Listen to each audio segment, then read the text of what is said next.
Coucou! Aujourd'hui, je viens te faire une guidance pour toi, le Gémeaux, pour ceux qui arrivent à toi après le confinement.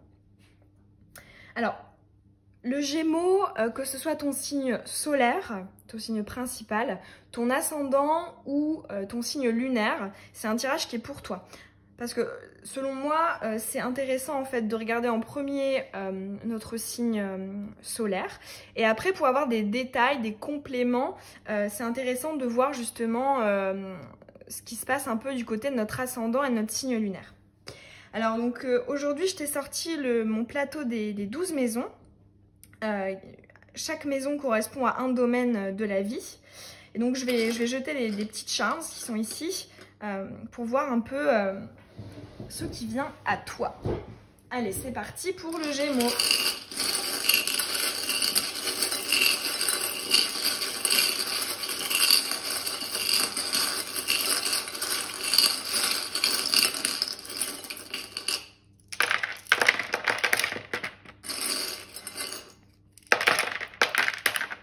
Ok, alors, on va commencer par la maison 1.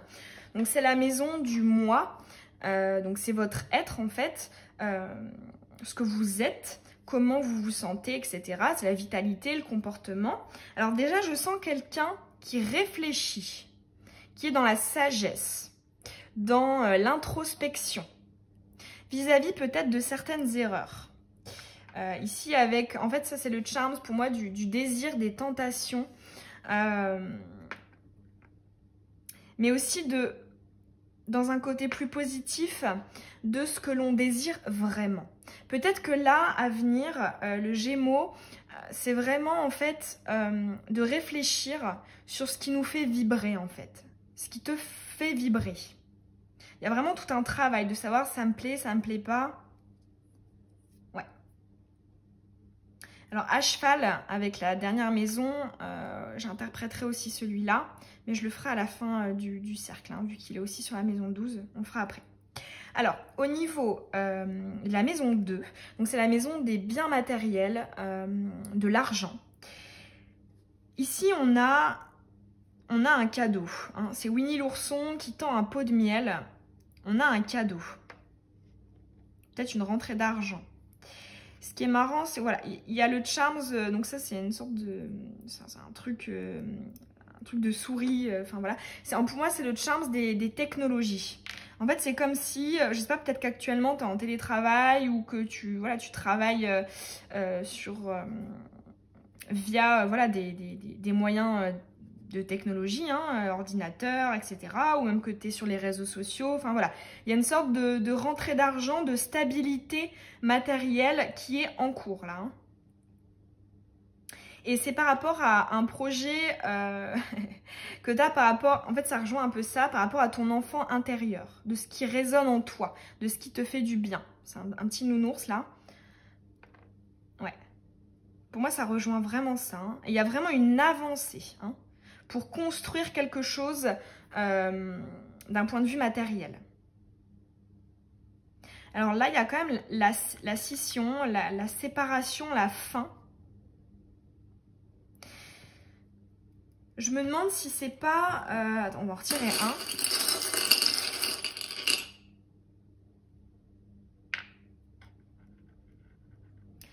Alors, la fin des souvenirs, l'attachement et prendre soin. Ok, alors il y a vraiment en fait cette idée de... on va dire de changer de cap en fait. Hein. C'est comme si... ouais. Après, je sais pas si tu as des projets de créer une entreprise ou alors d'avoir des compléments de revenus. Enfin voilà, ça vient d'une passion ou quelque chose comme ça. Tu as clairement le fait en fait d'essayer d'aboutir à ce qui te tient à cœur. Hein. Pour limite peut-être pour certains faire d'une passion un métier principal, une source de revenus principale. Ouais, c'est ce que je ressens là. Alors, en maison 3, c'est la communication, l'entourage. Ici, il y a une notion de choix. Il y a une notion de choix. parce que c'est des petites cerises, alors elles ont perdu leur queue. La notion de choix par rapport à la naissance de quelque chose. C'est un petit Jésus qui vient de naître. La naissance. Peut-être, voilà. Peut-être que là, à venir, le Gémeaux, tu vas te dire... ouais, je ressens vraiment cette idée de... Il y a deux voies, en fait. Et peut-être que tu vas miser sur un nouveau projet qui est lié à ton enfant intérieur, sur ce que tu veux vraiment au fond de toi. Alors ensuite, en maison 4, c'est le foyer, la famille. Ici, on a encore cette notion d'enfant. Hein.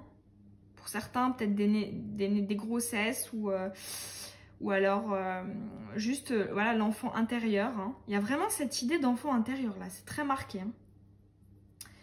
Et ici, c'est en gros une petite caisse là pour faire les courses. Pour moi, c'est le charme de miser, de régler des comptes, d'investir. Et je pense que peut-être que tu vas te détacher par rapport à des attentes que ta famille pouvait avoir de toi, de ta carrière, de ton évolution, de tes projets, tes choix de vie. Alors, maison 5, c'est la créativité, les idées, l'enfance aussi, l'enfant intérieur. Et donc, tu as le chance du choix, hein, ça revient. En fait, c'est la queue de la cerise là, qui s'est détachée, qui est venue là. Ouais. En fait, c'est comme si le fait qu'il soit tombé comme ça, là, en fait, c'est comme si à la base, soit dans le passé, soit actuellement, tu avais eu deux choix. Et là, tu t'étais recentré et tu en avais choisi une. T'en avais choisi une. Et là, c'est le charms du masque. En fait, c'est comme si, ouais, tu t'étais un peu obstiné hein, par rapport à ton entourage qui n'était peut-être pas pour. Et ouais. Et c'est ça. Et en fait, là, ce qu'on te dit, c'est super joli. C'est qu'en fait, tu as le petit coquillage, là, qui est entier, hein, qui n'est pas troué. Parce qu'il y en a un autre qui est troué, ça veut dire autre chose. En fait, c'est que tu t'es écouté. Tu as écouté ton enfant intérieur, tes désirs, tes motivations profondes. Et tu as eu raison. Tu as eu raison de ne pas écouter les autres, de ne pas écouter ton entourage. Tu as choisi la bonne direction. C'est super. C'est vraiment super. Bravo. Alors ensuite, sur la maison 6 et 7, hein, c'est lié. Hein, tu as la petite coccinelle qui est à cheval sur ces deux maisons. La maison 6, c'est le quotidien, hein, ta vie quotidienne. Et la maison 7, c'est un peu le domaine sentimental et les partenariats. Donc, c'est les couples, l'union. Là, ici, tu as vraiment des opportunités là, hein, dans un avenir proche. Parce que pour moi, plus c'est près du cercle noir, donc les énergies passées et actuelles, plus c'est proche hein, dans l'avenir. Et là, clairement, tu as réellement une chance, une opportunité, peut-être une rencontre. En tout cas, vraiment, l'univers va faire en sorte... Bah, en fait, il va te confirmer que tu as eu raison de t'écouter, d'avoir été attentif, attentive à tes motivations profondes. Super beau. Et en fait, voilà, juste à côté de la chance, tu as le Sagittaire. Et pour moi, le Sagittaire, c'est quelqu'un qui tient un arc comme ça, qui vise.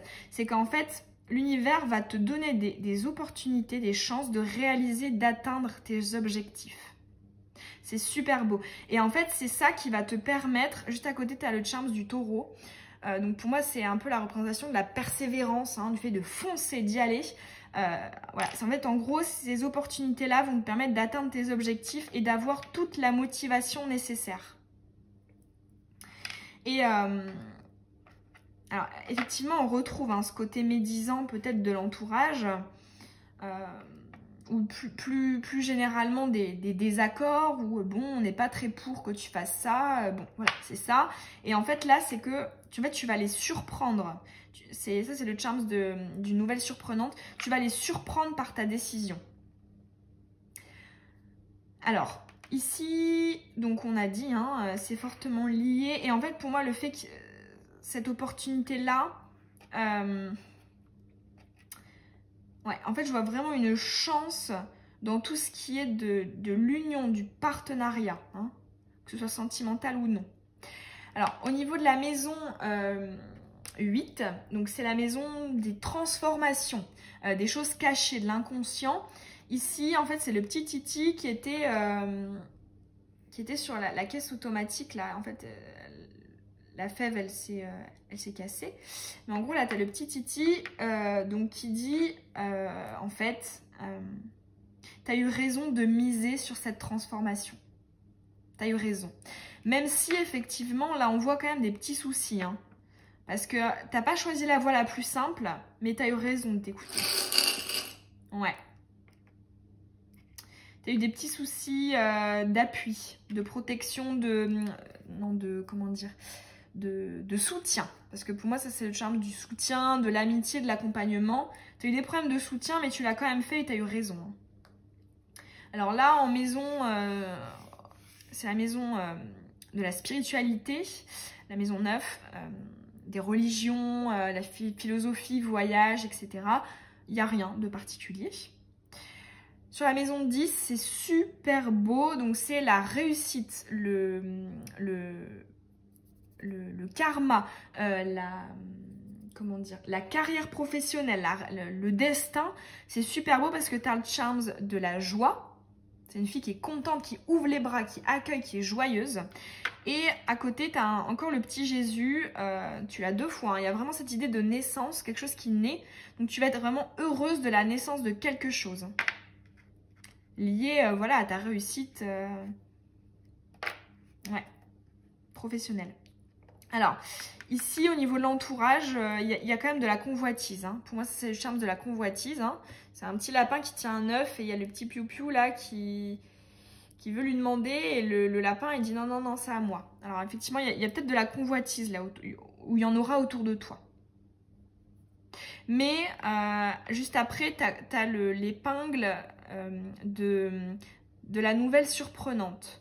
Donc je pense quand même que, effectivement, même si ton entourage est un peu réfractaire, il va te surprendre agréablement dans cet appui en fait. Peut-être que finalement, il va décider d'accepter et de te soutenir en fait dans la réalisation de ce que tu souhaites. Alors ensuite, dans la dernière maison, la maison 12, c'est la maison des épreuves, des difficultés, des problèmes. Alors ici, tu as une fausseté. Alors, c'est le charme de la fausseté, du fait d'être superficiel, de ne pas aller au fond des choses. Ok, alors en fait là, on te dit, c'est très bien hein, que tu te sois écouté, que tu aies écouté ton enfant intérieur. Mais là, on te dit quand même, il y a quelque chose que tu ne vois pas. Peut-être que tu es trop la tête dedans. Peut-être essayer de prendre du recul. Parce que peut-être qu'il y a... tu as aussi quelque chose à saisir. Pour moi, ça, c'est le charme de quelqu'un qui fait signe. Ouh, on est là, tu vois. Peut-être que tu as une opportunité qui peut arriver. Et ce serait dommage que tu la loupes. Hein. Parce qu'en plus, voilà, c'est dans la lignée de l'opportunité, de la chance, ici, avec la coccinelle. Et on te dit que si tu arrives effectivement à voir une éventuelle opportunité, ici, tu as l'épingle blanche qui est une bonne nouvelle. Donc, effectivement, voilà. Là, le conseil qu'on te dit, c'est sois attentif, attentive aux opportunités, aux chances que tu vas avoir. Ne sois pas trop la tête dedans, enfermé voilà, dans ton truc. Quand même, voilà, garde un esprit ouvert, libre, parce que ce serait dommage que tu passes à côté de quelque chose. Voilà, voilà pour toi, l'ami Gémeaux. J'espère que ce tirage, il t'aura parlé, qu'il t'aura plu. Tu peux me dire ce que tu en as pensé en commentaire, ça me fait super plaisir. Et puis à t'abonner aussi si mon contenu te plaît. Du coup, je te retrouve dans une prochaine vidéo et je te souhaite une belle journée, une belle soirée. Je te fais des bisous.